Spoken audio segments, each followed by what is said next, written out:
Great Wembley. Not long ago, the focal point for world soccer. Now the setting for the greatest prize of English football, the FA Cup. This year, a Cockney Cup final. Chelsea versus Tottenham Hotspur. Two brilliant London teams. Outside, those without a hope of getting in. Inside, 100,000 let out the Wembley roar. Spurs went straight into the attack.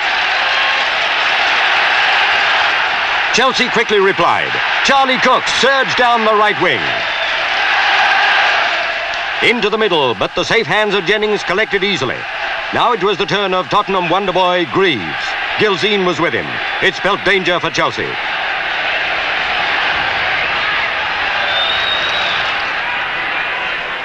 No luck for Saul that time. McCready for Chelsea. His upfield clearance found Hollins. A great try, and what a save. From the corner, it was Jennings who again took Spurs out of danger. Both teams are playing steady football, often with flashes of brilliance. Far better than many critics had predicted. Notable for Chelsea was Cook. He rattled Jennings with that one. But Spurs had the edge. Mullery's shot hit a defender. Robertson was perfect for the rebound.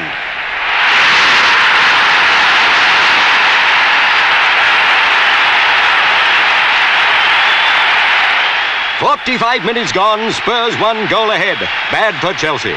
The interval robbed them of the chance to strike back while the iron was hot. And Chelsea felt it, but it was only 1 goal, and both teams looked serious as they went off at half-time. Let's relive that first half through some of the faces in the crowd. The faces of Wembley.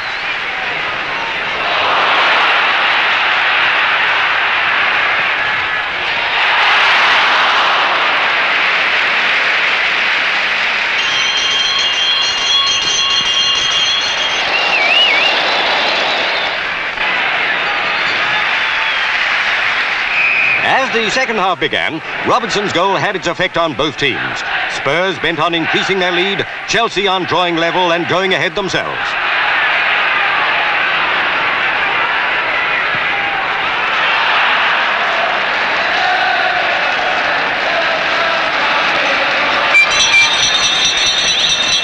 Chelsea had a more determined look about them now than just before the interval.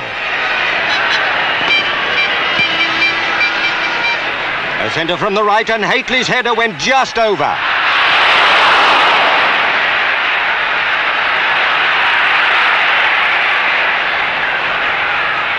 The least experienced man in the Tottenham side, young Joe Kinnear, played like a man inspired. His shot here deflected for the corner. Greaves took the kick, only for Chelsea to turn danger into attack.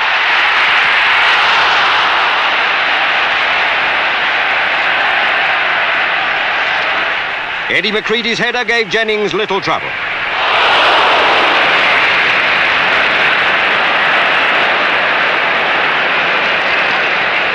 Again, and decisively as it turned out, the sheer class of Tottenham Hotspur showed itself. From Robertson's header, Frank Saul shot into the net.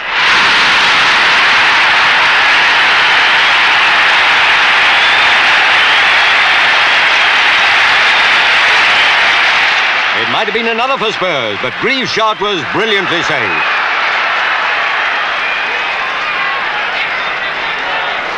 On came Chelsea now. Baldwin to Hateley, but still no luck.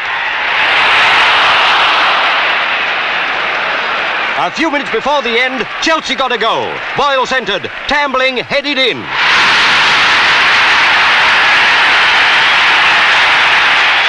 But for Chelsea, time had run out. They failed to get the equaliser. Spurs 2, Chelsea 1 at the final whistle.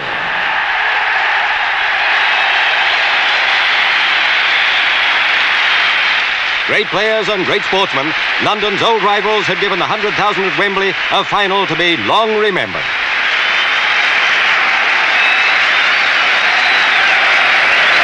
Cup winners' medals were waiting up there for Tottenham Hotspur. And once again, the last hurdle had proved too much for Chelsea.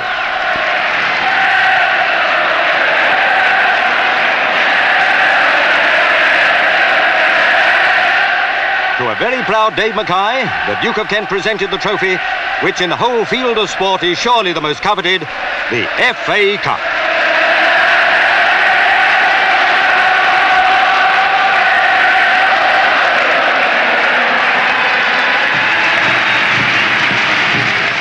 Dave Mackay was in Spurs' cup-winning team in 61, again in 62, and here he was for the third time, and that despite a twice broken leg.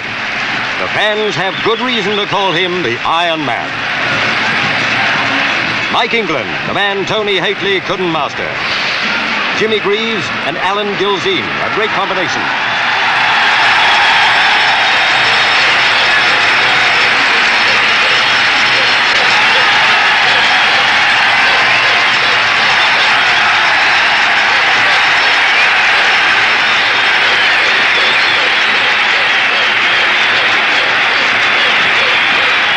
Chelsea's year is bound to come before long. Jimmy Greaves, left out of the World Cup, now back on top of the world.